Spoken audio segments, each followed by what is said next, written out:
নমস্কাৰ আমি সকলোৱে নিশ্চয় গম পাইছো যে যোৱা বছৰৰ দৰে এই বছৰো ক্লাষ্টাৰ পৰ্যায়ত ব্লক পৰ্যায়ত জিলা পৰ্যায়ত টিএলএম মেলা বা টিএলএম প্ৰদৰ্শনী অনুষ্ঠিত হ'ব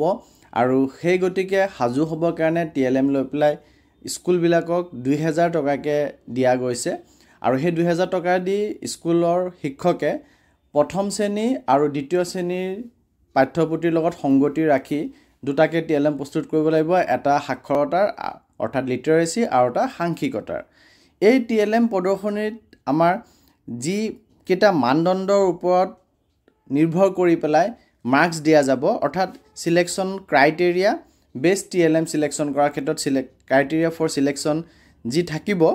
আৰু তাতে টোটাল 50 নম্বৰ থাকিব হে 50 নম্বৰ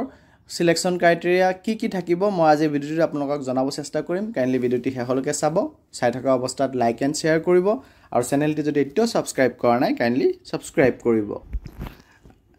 জাজজনে প্ৰথমতে টিএলএম প্ৰিপেয়াৰ্ড ফৰ গ্ৰেড কোনটো গ্ৰেডৰ কাৰণে প্ৰিপেয়াৰ কৰা হৈছে হেতু লক্ষ্য কৰিব তাৰ পিছত লাৰ্নিং আউটকাম বা কম্পিটেন্সি অফ টিএলএম টোৰ হিকনীয় ফলাফল বা কি কম্পিটেন্সিৰ ওপৰত টিএলএম টো প্ৰস্তুত কৰা হৈছে হেতু চাব তাৰ পিছত মাৰ্কসৰ কথা আহিব প্ৰথমতে 5 মাৰ্কস থাকিব ৱে অফ প্ৰেজেন্টেশন অৰ্থাৎ কি দৰে আপুনি আপোনাৰ টিএলএম টোৰ বিষয়ে জাজজনক বা উপস্থিত দৰ্শকসকলক অৱগত কৰিছে সেই ৱে অফ প্ৰেজেন্টেশনৰ ওপৰত 5 মাৰ্কস থাকিব ক্লিয়াৰিটি আন্ডাৰষ্টেণ্ডিংৰ ওপৰত 5 মাৰ্কস থাকিব অৰ্থাৎ টিএলএম টো আপোনাৰ কিমান ক্লিয়াৰ কাট হৈছে বা বুজিবলৈ কিমান সহজ হৈছে তাৰ ওপৰত 5 মাৰ্কস থাকিব ক্ৰিয়েটিভিটি এণ্ড ইনোভেটিভ কিমান আপোনাৰ উদ্ভাৱনীমূলক হৈছে আপোনাৰ টিএলএম টো কিমান আপুনি কিবা এটা নতুন সৃষ্টি কৰিব সক্ষম হৈছে তাৰ ওপৰত 10 মাৰ্কস থাকিব তাৰ পিছত relevant to the content of L's competency যোনটো এল'ো বা কম্পিটেন্সি লৈ পেলাই আপুনি টিএলএম টো বনাইছে তাৰ লগত আপোনাৰ টিএলএম টো কিমান ৰিলেভেন্ট হৈছে কিমান তাৰ লগত খাপ খাই উঠিছে তাৰ ওপৰত 10 মাৰ্কস থাকিব ডিউৰেবিলিটি অফ দা টিএলএম টো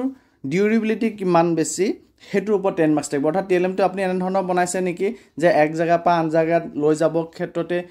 খুলুকি যাব পাৰে ভাঙি যাব পাৰে তেনে ধৰণৰ নে লছলে সুলে তাক নষ্ট হৈ যাব পাৰে তেনে ধৰণৰ টিএলএম বনাইছে নে যোনটো আমি ইজিলি কেৰি কৰিব পৰা টিএলএম বনাইছে যোনটো টিএলএম লছলে হাতে কামে সুই মেলি ব্যৱহাৰ কৰিব পৰা টিএলএম বনাইছে তাৰ ওপৰত আপোনাক 10 মাৰ্কস দিব আৰু শেষৰ 10 নম্বৰ থাকিব scope for active engagement of students ছাত্ৰ ছাত্ৰীসকলক এক্টিভলি এংগেজ কৰিব পৰাৰ কিমান স্কোপ আছে আপোনাৰ টিএলএম টোৰ জৰিয়তে তাত থাকিব 10 নম্বৰ মুঠতে 50 নম্বৰৰ ওপৰত মাৰ্কিং কৰা যাব আৰু সেই 50 নম্বৰৰ ভিতৰত আপোনাৰ টিএলএম বেস্ট টিএলএম সিলেকশন কৰা যাব গতিকে আমি এইকিটা ক্ৰাইটেৰিয়া মনত ৰাখি পেলাই আমাৰ টিএলএম টো প্ৰস্তুত কৰিব লাগিব আৰু আমি নিজকে কিদৰে টিএলএম টো প্ৰেজেন্ট কৰিম হেতু কাৰণে হাজু কৰিব লাগিব টিএলএম টো ক্লিয়াৰিটি বা আন্ডাৰষ্টেণ্ডিং কিমান আছে হেতু আমি চাব লাগিব আৰু কিছু কিবা এটা আমি ক্ৰিয়েটিভ বা ইনোভেটিভ কৰিব চেষ্টা কৰিব লাগিব আৰু যি এল'ো বা কম্পিটেন্সিৰ ওপৰত আমি বেস কৰি পেলাই টিএলএম টো প্ৰস্তুত কৰিছো তাৰ লগত ৰিলেভেন্ট হ'ব লাগিব আমাৰ টিএলএম টো আৰু টিএলএম টো ডিউৰেবল টিএলএম এটা হ'ব লাগিব আৰু লগতে আমি ষ্টুডেন্টক যাতে আমি এক্টিভলি এংগেজ কৰিব পাৰো টিএলএম টোৰ হৈতে তাৰ চেষ্টা আমি চলাই পেলাই আমি টিএলএম টো প্ৰস্তুত কৰিব লাগিব গতিকে সকলোকে বেষ্ট অফ লাক থাকিল শুভেচ্ছা থাকিল আপোনালোকে টিএলএম প্ৰস্তুত কৰক 10 নৱেম্বৰৰ ভিতৰত বিদ্যালয় পৰ্যায়ত টিএলএম প্ৰস্তুত কৰি আমি সামৰিব লাগিব আৰু 11 নৱেম্বৰৰ পৰা 15 নৱেম্বৰলৈ প্ৰথম ষ্টেপ আমাৰ ক্লাষ্টাৰ লেভেল টিএলএম এক্সিবিশন হ'ব 11 to 15 নৱেম্বৰ তাত আমি পাৰ্টিসিপেট কৰি যাতে আমি সকলোৱে ভাল ফলাফল দেখুৱাব পাৰো তাৰে কামনা কৰিলো ধন্যবাদ